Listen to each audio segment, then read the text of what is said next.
If you're planning on traveling to Nepal in the month of September, then in this video we'll be discussing about the weather, the road condition, the rainfall, the places that you can visit, if you can go hiking, if you can take a biking trip, if it's a good time to go self-driving, and most of all, what you should pack and how you should plan your trip to Nepal in the month of September.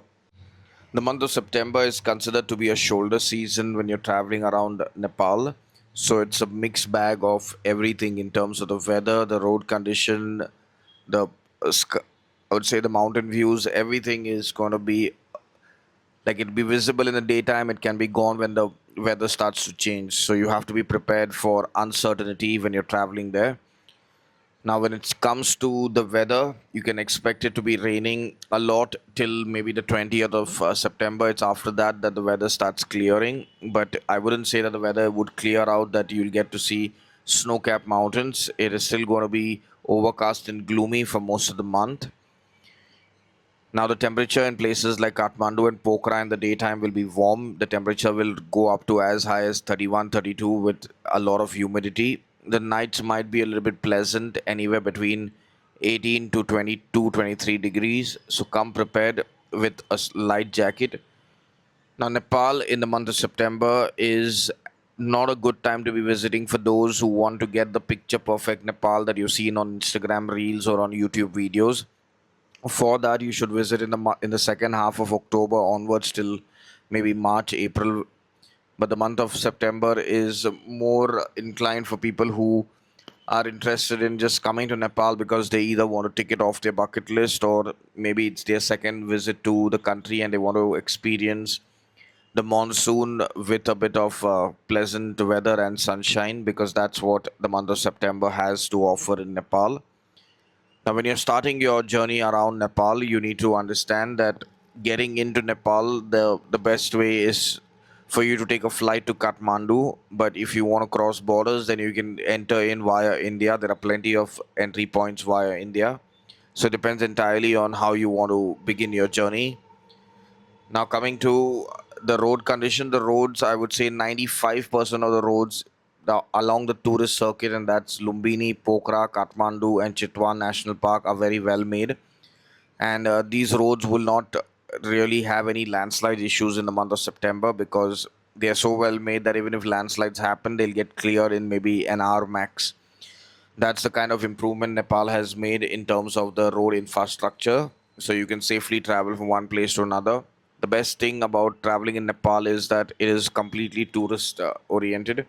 So wherever you're going, you will always get tourist buses, which are AC and non-AC options. You can go for the sofa seat or you can go for the regular ones. Now, these buses can easily be booked with travel agents in various places, so you do not need to worry about getting a seat and running early to the bus stand. Now, these buses leave in the morning at 7 a.m. at 7 p.m., depending on which one is convenient for you. I would always recommend taking the one at 7 in the morning, so this way you can get a very good view of the journey while traveling. If you take the bus in the night, you'll end up missing the view and you'll reach really early in the morning, and then that becomes a real hassle because then you have to pay sometimes for the hotel or the hostel room for 2 nights, and then you don't end up really benefiting. So depends on what works best for you. Now, when it comes to the rains, how much is it going to rain? In the first half of September, it's going to be raining a lot. So when I say a lot, it could be raining anywhere between 15 to 20 hours in a day. So if you're someone who's planned a trip to Nepal in the first half of September, then come prepared with the fact that you need at least a couple of days, I would say, as banker days. Now, these banker days come handy in case you are stranded in your hotel room because of the heavy rains and you can't go out. Then you can utilize one of these days to actually get to explore the place. So this way you do not end up reaching maybe a Pokhara or a Kathmandu and being stuck in the hotel room because of heavy rains and then missing out on the sightseeing of the city. Keep at least, I would say, a minimum 6 night, 7 day trip as your basic routing for Nepal in September. Do not plan for anything shorter. It is not at all ideal.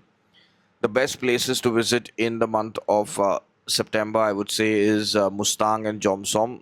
The reason why I'm saying this is because this part is a rain shadow region, and it really becomes easy for you to travel over there because the rainfall is not going to be there and not going to hinder your travel around this region. It's easiest to get to Mustang and Jomsom from Pokhara. Pokhara is the gateway to all of these places, which is once you reach Pokhara, you can take a shared vehicle or you can hire a private taxi depending on what your budget is. There are plenty of shared buses and shared, I would say, smaller vehicles going to Jomsom every day. They leave from various bus stands and bus points at Pokhara. You can ask locally to get the best deal and the most convenient location for you from where you're staying. Now, when it comes to the places that you should be visiting, you should definitely stay in Kathmandu for at least 2 or 3 nights because the city is big, and for you to really soak in the experience and to get a first hand feeling of what Kathmandu has to offer, you need a minimum, I would say, 2 nights. If you can do 3 nights, it's wonderful. Likewise, Pokhara has a beautiful nightlife, there's plenty of things to be done. The lake at Pokhara is one of a kind. You can go boating, you can go kayaking, and you can also go for adventure activities, which might open up towards the second half of September because by then the weather should get more stable for activities like bungee jumping. Now, if you're planning on going trekking to Nepal in the month of September, it's not a good time. You should plan that maybe for the second half of October because that's when it becomes more favorable for hiking, since the on the hiking trails there are a lot of landslides that do happen, and that's when it becomes really precarious for you to be going around that. Now, beyond Kathmandu and Pokhara, a very important place that you should add to your bucket list is Chitwan National Park. And September is a very good time for you to go rhino spotting. You can go there and, in fact, even try out the Jeep Safari, or you can go for a jungle walk depending on what you want to do. There are plenty of things that can be done in I would say Chitwan National Park. You need a minimum 1 night over there, but if you want to really explore the place, then you need a minimum of 2 nights because then you can go for multiple safaris, either the elephant safari or the jeep safari. Now, what you should be packing, you need to be packing everything to begin with in a transparent plastic bag. The reason I'm saying this is so that in case your backpack ends up getting wet, by default, your clothes inside will not be wet. This way, you got dry clothes for your entire journey. Make sure you have a good umbrella, you have a jacket. Along with this, you have a winter jacket. If you do not have a winter jacket, you do not need to worry. You can always go to Kathmandu or Pokhara and buy one when the need arises. You need your sunscreen, you need your, I would say, your sunglasses because when the sun is out, it's pretty intense. Apart from this, you'll need your mosquito repellent because there are a lot of mosquitoes in Kathmandu and Pokhara when it starts to rain. The stagnated water. Along with that, you'll need a power bank. Carry a good power bank because along the journeys, you'll need one to keep your battery of your phone active.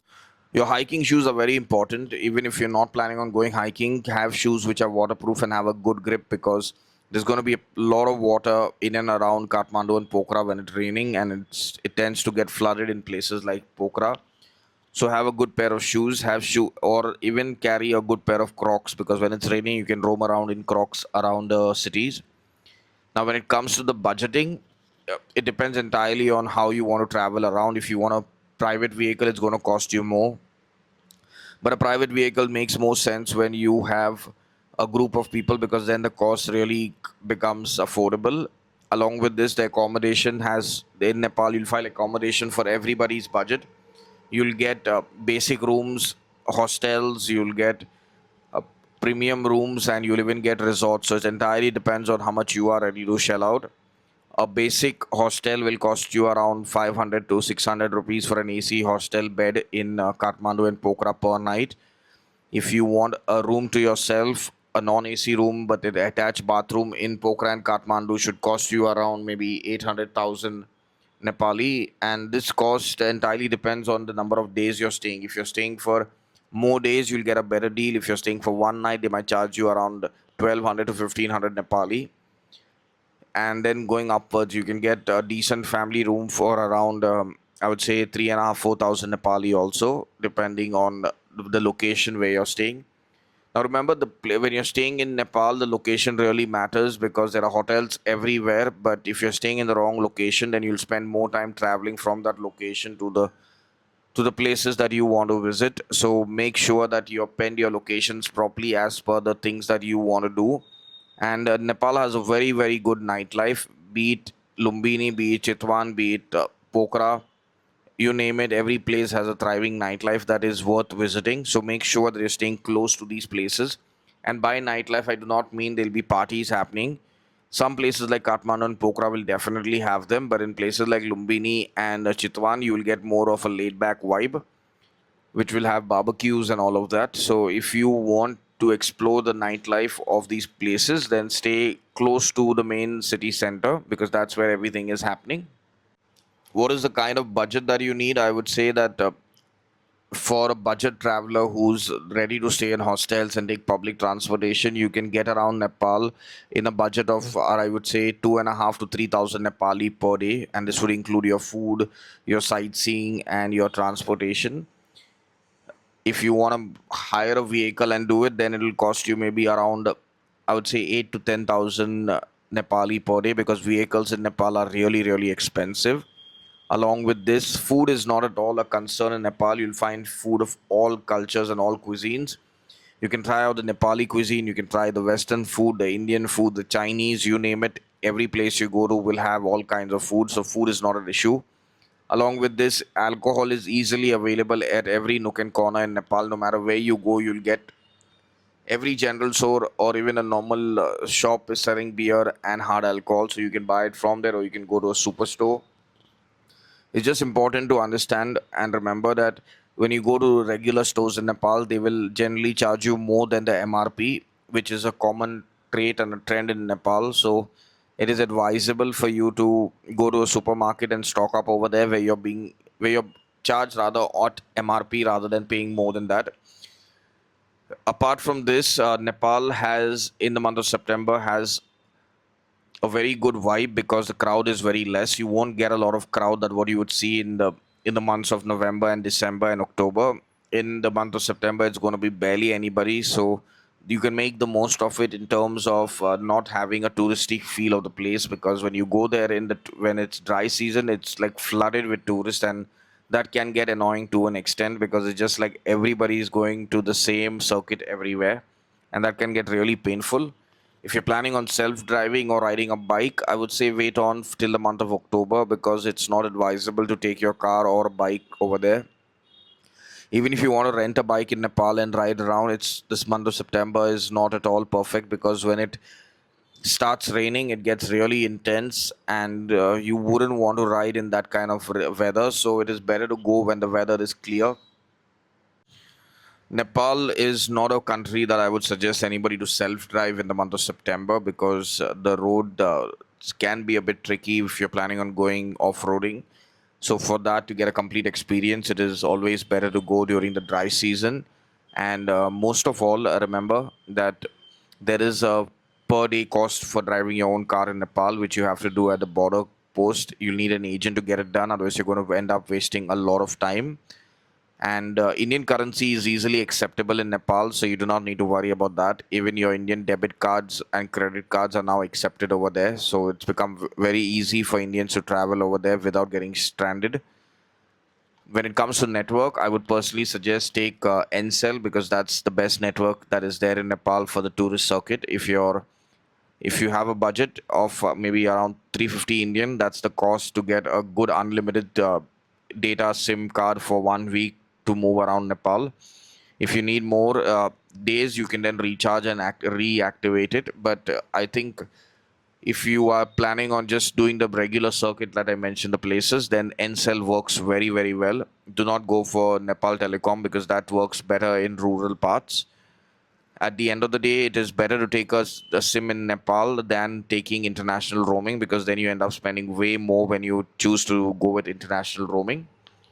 Now, remember, Nepal is a very safe country to travel. Everybody is travel oriented, and the place is completely traveler oriented and traveler specific. So wherever you go, you will get free Wi-Fi. You do not need to worry about that. The people are extremely friendly, and every place has an entry fee which you'll have to spend depending on where you're going.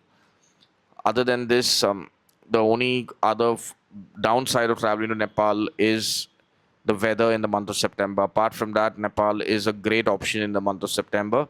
But if you were to personally ask me, I would personally suggest wait on till the month of October and plan your trip maybe in October, November, or December, because that is when it gets really, really wonderful to travel around Nepal.